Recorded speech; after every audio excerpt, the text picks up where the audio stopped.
Selamat datang di Ruang Kata Saveria, podcast yang membahas tentang dunia pendidikan dari berbagai sisi bersama saya Nicole dan saya Ella. Hari ini kita sudah kedatangan tamu yang di tengah kesibukannya masih mau hadir di podcast kita kali ini. Siapa tuh, Nik? Wah, langsung aja ya, kita sambut Bu Tessa dan Bu Rati. Nah, selamat datang buat Ibu Rati dan Bu Tessa. Terima kasih sudah menyempatkan untuk hadir di sini. Terima kasih Nicole dan juga Ella. Nah, Ibu gimana nih kabarnya akhir-akhir ini? Puji Tuhan, luar biasa, sehat. Tetap semangat ya Bu. Tetap semangat. Bagaimana dengan Puji Tuhan juga baik. Ya, Bu. Ngomong-ngomong, Ibu ini Bu Rati, Bu Tessa belakangan ini kesibukannya lagi pada ngapain nih? biasa kalau guru ya koreksi karena tugasnya itu. Gimana tuh Bu? Kira-kira hasilnya boleh dong di-spill dikit-dikit? Ya beberapa ada yang memuaskan, juga ada yang di luar ekspektasi. Waduh, di luar ekspektasi. Tapi ya, Iya. Di luar ekspektasinya yang di arah sebaliknya dong ya Bu, berarti ini maksudnya. Iya betul. Ini boleh dijelaskan sedikit Bu? Oke, ya namanya orang mengoreksi atau Bapak Ibu guru koreksi itu kan tidak hanya sekedar melihat oh salah betul nilainya sekian, tidak, tapi juga bisa melihat kenapa anak ini nilainya segini, kenapa bagian ini kok salah, sekian banyak anak kok bagian ini salah. Berarti kan bisa melihat oh harus bagaimana, sehingga bisa diteliti sehingga nantinya anak itu tidak lagi salah, jadi menjadi lebih baik dan itulah proses pembelajaran. Berarti yang dinilai ini bukan hanya benar salahnya Ibu, tetapi prosesnya itu yang penting. Iya. Kalau Bu Tessa bagaimana Bu? Lagi sibuk apa akhir-akhir ini? Iya, oke. Kalau Bu Tessa selain sebagai guru mapel gitu ya, sibuk juga di pembina OSIS. Nah, tapi kalau dari pembelajaran sendiri hampir sama dengan Bu Rati, kesibukannya yaitu koreksi gitu ya. Tapi akhir-akhir ini Bu Tessa sedang sibuk tidak hanya koreksi hasil belajar, tapi juga koreksi atau evaluasi proses pembelajaran. Seperti yang tadi disampaikan Bu Rati bahwa kita harus selalu mengevaluasi proses pembelajaran yang dilakukan. Nah, terkait dengan apa? Sudah sejauh mana proses pembelajaran kita berjalan secara efektif gitu kan. Percuma kalau kita melakukan pembelajaran terus tapi kalian juga nggak nyambung, nggak ngerti gitu kan. Maka diperlukan asesmen nih gitu kan, alat untuk mengevaluasi pembelajaran agar apa, strategi-strategi pembelajaran, teknik pembelajaran yang kita terapkan di kelas ini itu tepat. Nah, selain pembelajaran yang ada di dalam kelas gitu ya, Bu Tessa juga ikut gitu ya mengevaluasi pembelajaran yang ada di luar kelas. Ella sama Nicole paham lah gitu ya, di sekolahan kita itu programnya tidak hanya belajar di dalam kelas saja, ya kan? Tapi yang di luar kelas juga banyak ya. Kalau untuk pembentukan karakter kita punya pembinaan mental dan spiritual gitu ya Bu ya. Kemudian kita ini sedang mempersiapkan Olimpiade OSN, O2SN, FLS2N gitu ya Bu. Maka ada bina prestasi, kemudian ada pembinaan prestasi akademik gitu kan. Itu juga kita lakukan, pembinaan hidup berkelanjutan gitu ya Bu. Dan juga terkait dengan kreativitas, program di sekolah kita banyak. Dan ada yang ciri khasnya program di sekolah kita di SMP Savepa. Apa coba, masih inget gak? Yang pertama, Tabis berseri, asam basah, dan sayuwawai. Nah, program 3 itu adalah program khas sekolah ya Bu ya. Di samping kita juga mendukung program dari kurikulum pemerintah yaitu P5. Kira-kira seperti itu Ella dan Niko. Oh, ternyata di SMP Savepa nih banyak banget ya Bu kegiatannya. Iya, banyak. Tapi tunggu lah, dengan banyaknya kegiatan ini banyak juga guru-guru yang siap untuk memfasilitasi kita. Iya tuh nih. Tadi Bu Rati sempat berbicara guru dari generasi Ibu nih. Menurut Ibu sendiri ada perbedaan apa nih dalam metode pembelajaran guru generasi lama dan guru generasi Z? Kalau generasi lama, kalau dilihat sih sebetulnya perbedaannya tidak mencolok. Iya. Ya, karena sama-sama kan arahnya bagaimana murid itu bisa paham dengan materi yang diajarkan. Kalau generasi lama memang tidak seperti untuk teknisnya dalam mengajar, tidak seperti generasi baru atau generasi Z dengan menggunakan teknologi. Iya. Nah, kalau generasi lama mungkin terlebih Bu Ratih, kalau harus menggunakan PowerPoint, membuka lama, buang waktu, ya nanti kalau pas keluar bukan itu, akhirnya waduh gimana, sehingga membuang, kalau saya mikirnya terbuang waktunya, maka banyak menggunakan peta konsep atau mind map. Dari situ kayaknya kalau berarti itu ngajar papan tulis sepi itu kayaknya ada yang nggak kurang tulisan gitu itu ya. gimana gitu. Aduh. Maka harus ada. Nah, dari situ juga memancing anak yang tahu bisa langsung maju menuliskan di situ, tidak berbicara tapi menulis. Kemudian ya paling nggak untuk latihan menulis di papan tulis. Dari situ contoh misalnya juga mengikuti kondisi yang ada saat mengajar puisi lama, kalau kalian masih ingat. Iya. Macam-macam puisi atau mengenal puisi. Kebetulan suasana mendung atau hujan, udah kita buat mereka membuat puisi. Ada 30 anak, maka ada 30 mendung atau hujan menurut mereka. Ada yang hujan itu benar-benar hujan air, ada hujan yang berarti hujan air mata, bisa. Pokoknya ada 30 macam itu. Iya. Berarti di sini kita tuh diajak untuk berpikir kritis ya Bu, dan berpikir kritisnya ini juga sesuai konteks Iya. pelajaran. Heeh. Kalau dari Bu Tessa sendiri, metode pembelajaran seperti apa yang biasanya Ibu terapkan? Ya, kalau dari Bu Tessa sebagai guru yang katanya guru generasi Z gitu ya, lebih ke arah pengemasannya ya, pengemasannya yang lebih up to date atau mengikuti apa yang lagi viral Iya, sekarang, yang trending. ya, yang lagi trending sekarang. Nah,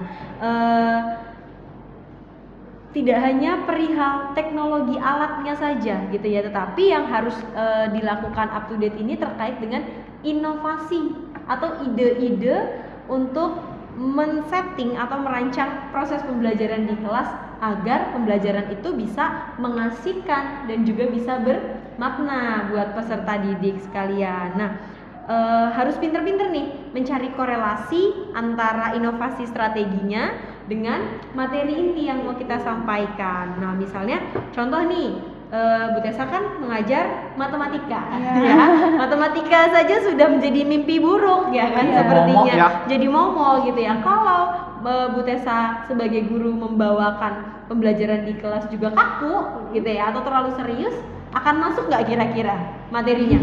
Enggak dong gitu ya. Tetapi maka kita harus menerapkan pembelajaran itu yang santai, belajar sambil bermain boleh gitu ya, bermain sambil belajar itu juga boleh. Yang penting inti materi yang mau disampaikan itu tetap harus tetap harus disampaikan masuk dengan cara yang fleksibel. Misal nih, misalnya saya pernah juga mengajar di kelas mau asesmen atau ujian.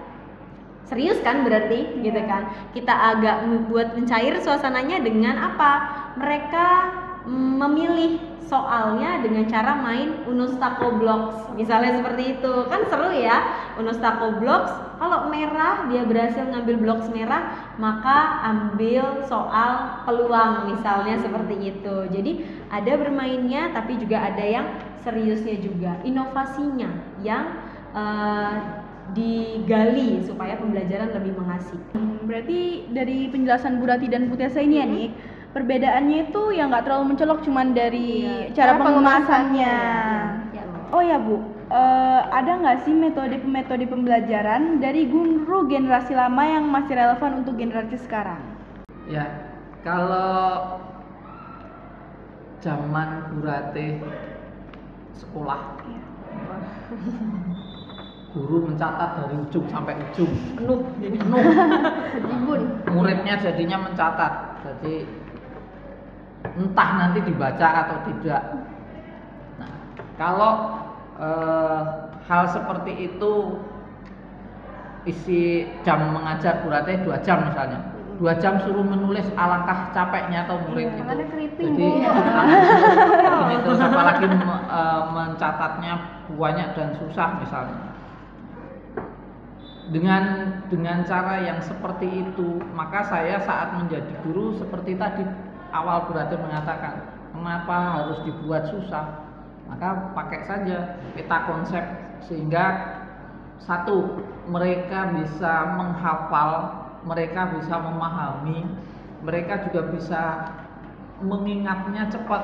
Oh, dengan seperti ini, bagian ini nanti punya cabang banyak, bagiannya ini. Nah, dari situ mereka lebih apa istilahnya? Mengena ya, lebih mengena, lebih cepat lebih daripada ya, apalagi mereka anak-anak itu kan literasinya kurang ya, Bu, ya. apalagi kalau silakan pelajari halaman sekian, aduh pening. Tapi kalau yuk kita buat dengan peta konsep, kalau paham itu enak banget untuk belajarnya. Tuh, jadi lebih mudah untuk masuknya. Misalnya kalau puisi lama, dalam puisi itu ternyata ada memasukkan majas. Dia mengingat, oh majas itu ada apa saja. Ya udah masukkan di situ kalau majas. Oh majas ini, bagiannya seperti ini. Nah, kan mereka diajak berpikir. Iya. Secara tidak langsung kan mereka terus mikir, berlomba. Jadi intinya tuh mengajak anak untuk cari tahu sendiri ya Bu. Iya. Jadi biar mereka tuh juga berpikir. Biar kita lebih kritis lah. Iya. Kalau dari Bu Tessa sendiri, adakah metode pembelajaran dari guru generasi lama yang Ibu terapkan untuk anak-anak di generasi sekarang? Ternyatanya ada ya, Lak ya. Seperti misalnya Bu Tessa pernah meminta untuk anak-anak itu sesederhana menghafal perkalian 1 sampai 10. Sadar atau enggak, teman-teman kalian atau mungkin kalian anak-anak generasi sekarang, untuk konsep dasar perkalian itu banyak yang masih perlu ditingkatkan. Bener gak? Iya, Iya, betul. kan? Nah, jadi kalau konsep dasar, apalagi perkalian ini gitu ya, dasar banget itu tidak dikuasai, maka untuk kedepannya belum tentu bisa efektif. Ibarat kata, kalau kami guru itu ya Bu ya, di pedagogis itu punya tingkatan namanya taksonomi Bloom. Katakanlah ada 6 tingkatan gitu ya, C1 sampai C6. Menghafal itu di C1. Jadi tahap awal sekali gitu ya. Maka tapi kalau mereka tidak menghafal konsep dasar ini dulu, maka untuk mereka bisa merancang atau mengimplementasikan atau menciptakan gitu ya, di C6 ini menciptakan sesuatu yang baru, entah itu menciptakan langkah penyelesaian soal atau sebagainya, kalau dasarnya mereka tidak kuasai dulu sebagai pondasi yang kuat, itu akan kesulitan. Seperti itu. Jadi istilahnya apa ya, kalau Bu Tessa boleh katakan ya, mundur dulu sebentar sebelum langsung gaspol, seperti itu kira-kira. Jadi kita harus kuasai Iya, dulu ya, dasarnya, gampang-gampang. pondasinya, iya. Betul sekali. Nah, kita kan tahu ya Bu, perkembangan teknologi ini sangat masif di segala bidang, terutama di bidang pendidikan. Nah, dulu Bu Ratih sebelum mengenal PPT atau PowerPoint, sampai akhirnya sekarang sudah mengenal PowerPoint dan tetap memilih untuk menggunakan mind map, ada hal yang ingin saya tanya nih Bu. Pernah nggak sih Ibu mengalami tantangan yang berkaitan dengan kemajuan teknologi ini? Oh ya pasti. Ada. Karena Pasti. pasti ada, karena angkatan lama dengan ke angkatan Beda, baru ya beda, kan. iya. Zaman dulu dengan sekarang semakin maju. Yaitu bagaimana kita harus mengajar pada murid yang tidak ada di depan kita. Zaman Covid inget ya. Iya. Berarti harus ngajar di depan laptop, bagaimana harus, yang tadinya tidak tahu bagaimana Google Meet, bagaimana harus membuka itu, Classroom. harus buat bagaimana buka Google Classroom, kemudian bagaimana nge-share-nya, aduh gimana. Tapi ya ternyata ada manfaatnya juga ya, pandemi itu, karena dari tantangan itu yang jelas aku harus mau belajar. Maka saat itu gimana caranya. Kebetulan suami juga guru, kami bareng-bareng, oh kita buat ini, anak juga ayo Bu buat PPT-nya yang kayak gini, nanti Ibu tinggal share, gimana nanti nge-share-nya, ya udah gampang, nanti sama-sama tak ajarin. Dari situ ternyata saya di rumah juga bisa, di sekolah karena waktu itu guru terus akhirnya bisa masuk gantian. Bapak ibu guru yang generasi Z atau generasi baru ternyata bisa juga mendampingi kami yang dalam artian generasi tua, kalau di ayo cepat gitu masih malah lupa semua. Tapi bisa, jadi di sekolah ini anak-anak yang belajar di rumah tidak terganggu karena masih tetap bisa belajar. Itu sih tantangannya, gimana caranya harus bisa. Wah, ternyata nih di Safepa ini guru-gurunya itu pada saling support ya, saling Iya, membantu. jelas. melengkapi. Dan tentunya Bu Rati ini kayak pepatah nih Bu, saya pernah dengar malu bertanya itu sesat di jalan. Iya, lebih baik malu ya Iya, daripada Betul banget. Nah, Bu, ngomong-ngomong nih, Ibu total sudah berapa lama nih menjadi guru atau mengajar gitu, Bu? Baru 30 tahun. baru ya nih. Bahagia 30 ya, Bu.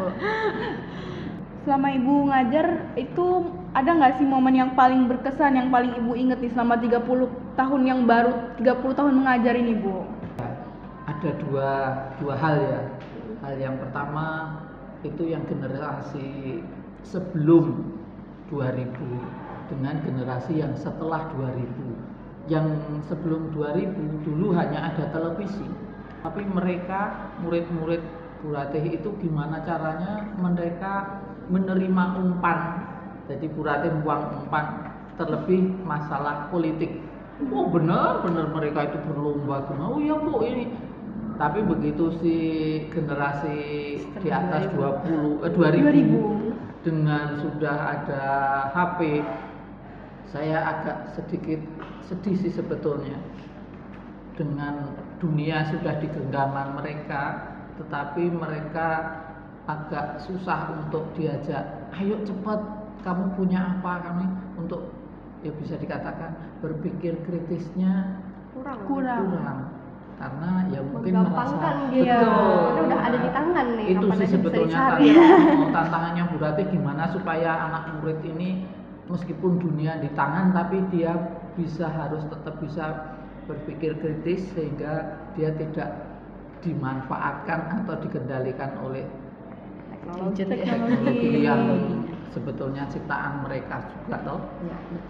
Kalau dari Bu Tessa sendiri, adakah pengalaman yang paling berkesan Ibu selama jadi guru? Ya, pastinya ada gitu ya. Terutamanya ketika apa? Ketika Bu Tessa itu mendapati bahwa anak di kelas itu kepo.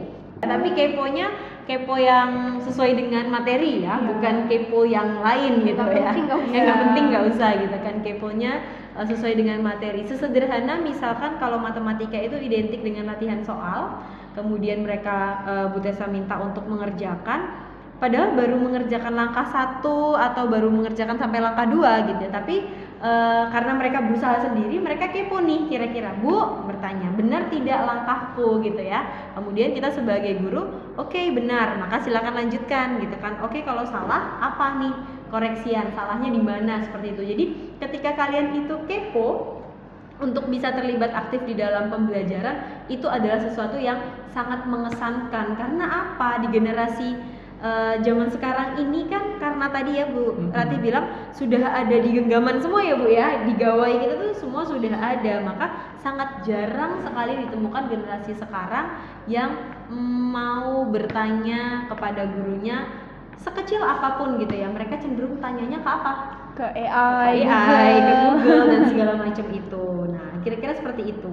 Nah, berkaitan dengan penggunaan atau pemanfaatan gadget, anak-anak zaman sekarang kan seperti yang tadi udah dibilang ya, lebih menggunakan gadget sebagai jalan pintas. Iya, Seperti contohnya ketika diberikan pertanyaan langsung AI, Cari. Google gitu kan. Nah, dan kebiasaan ini tuh akan terus-menerus dilakukan untuk membuat kita jadi malas gitu. Karena udah ada yang bisa dijadikan bahan pertolongan untuk langsung aja gitu kan. Iya.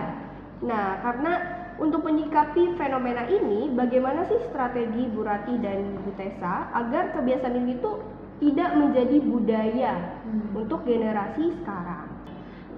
Sebagai guru gitu ya, kita juga salah satu job desk kita ya Bu ya. Betul. Salah satu job desk kita adalah membimbing peserta didik anak-anak itu agar lebih bijaksana dalam menggunakan gawai atau gadget yang mana sekarang sedang marak artificial intelligence atau AI itu tadi. Jadi kita sebagai guru juga harus memiliki pancingan atau umpan untuk kalian peserta didik agar kalian bisa lebih berpikir kritis.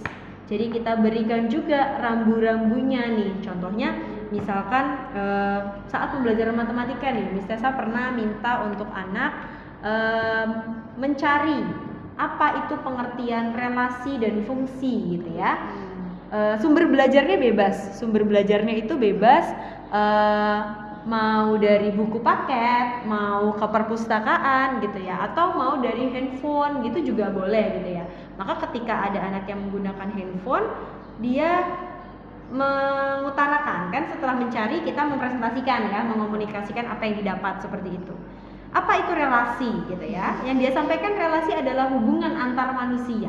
Jawabannya benar atau salah? Ya, Benar. Benar jawabannya, Iya, tetapi tapi sesuai bukan. tidak? Tidak Ya, sesuai. tidak sesuai dengan konteks pembelajarannya apa? Matematika. Maka relasi dalam matematika itu kan adalah hubungan antar anggota himpunan. Nah, seperti itu. Maka dia mencarinya tidak promnya itu tidak spesifik gitu, sehingga apa yang keluar itu tidak sesuai dengan yang diharapkan. Maka kita kasih rambu-rambunya. Kira-kira seperti itu nih yang bisa dilakukan. Jadi tidak kopas. Ya, betul sekali.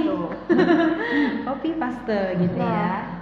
dengan banyaknya siswa yang lebih memilih menggunakan AI atau belajar secara mandiri nih Bu, apakah peran guru ini akan tergantikan oleh AI? Mungkin boleh dijawab nih Bu. Ya. Kalau guru digantikan dengan AI, ya berarti selesailah guru. Padahal kan guru itu kan digugulan, ditiru kalau bahasa Jawanya. Jadi dan guru pun juga ikut belajar, tidak mentang-mentang jadi guru terus tidak mau belajar. Karena kan zaman terus berubah, sehingga perkembangan juga harus ikut berkembang. Nah, guru itu juga tidak hanya mengajar, tapi mendidik. Nah, ini yang tidak bisa Digantikan digantikan oleh AI. oleh AI. Jadi guru itu gimana pun juga punya hati. Iya, iya. Yang jelas itu, maka dia akan bisa apa ya namanya ya tulisan. Mereka bisa menjadi teman dan sebagainya, tidak hanya sekedar kalau mengajarkan berarti hanya puisi adalah selesai. Iya. Tapi kan kamu tahu puisi kenapa? Yuk coba kamu buat puisi. Wah nggak bisa Bu, yuk coba.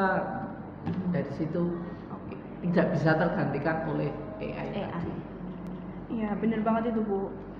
Kadang saya juga ya kalau ada masalah nih, kadang saya cerita sama guru tuh malah lebih nyaman gitu dibanding cerita dengan orang tua. Iya lah ya. Seru sekali ya bincang-bincang kita hari ini. Luar biasa ya Bu Rati ya. Banyak sekali insight yang dapat kita ambil nih lah dari Bu Rati, dari Bu Tessa. Tidak hanya tentang perbedaan guru Gen lama dan juga Gen Z. Satu hal yang bisa kita petik pada hari ini adalah tidak adanya perbedaan yang sangat signifikan atau mencolok antara guru Gen lama dan Gen Z, karena guru Gen lama akan selalu mengikuti perkembangan zaman dan guru Gen Z akan selalu membantu dan mensupport. Kuncinya itu kita mau belajar ya. Iya, Mbak. nih. Betul. Terima kasih buat Bu Rati, Bu Tessa yang sudah mau hadir di kesempatan kita ini untuk ngobrol-ngobrol ya. Semoga di kesempatan lain kali kita bisa ngobrol lagi nih dengan topik yang berbeda. Terima kasih juga kembali sudah diundang. diundang. Luar biasa, kita bisa sharing banyak ya Bu Betul. Rati ya, Ya. sama Nicole dan Terima juga Ella. kasih. Oh ya teman-teman, buat kalian yang ada pertanyaan nih, boleh banget nanti disampaikan melalui sosial media SMP Savepa. Jadi stay tune aja ya Iya. buat di medsos kita, nanti akan ada Q&A section di episode selanjutnya. Nah, itu dia pembahasan kita hari ini bersama Bu Rati dan Bu Tessa tentang guru generasi lama dan guru generasi Z. Buat para sahabat Saverian, kalau kalian suka video ini jangan lupa like-nya ya. Dan juga jangan lupa subscribe channel ini agar teman-teman gak ketinggalan episode-episode selanjutnya. See you guys in the next video. Bye!